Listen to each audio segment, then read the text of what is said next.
Washington White House National Security Advisor H.R. McMaster has warned that shipping companies caught smuggling goods into North Korea could be making their last delivery anywhere. Mr. McMaster said United Nations sanctions have not halted deliveries of essential goods like refined fuel products that North Korea wants. The smuggling is done by ship-to-ship transfers, he said, suggesting that foreign vessels are moving the goods on the high seas to North Korean ships that take them ashore. We've seen quite a bit of that in ship-to-ship transfers of refined fuel products, for example, Mr. McMaster said on Tuesday at an event in Washington hosted by the British think tank Policy Exchange. Any company whose ships engage in that ought to face the most severe economic consequences and sanctions.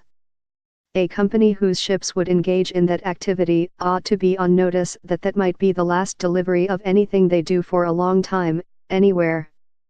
Washington remains frustrated that international sanctions on Pyongyang have not resulted in the North halting its nuclear and long-range ballistic missile tests. On November 29, North Korea test-fired a nuclear-capable missile that showed the potential to strike anywhere on the continental U.S.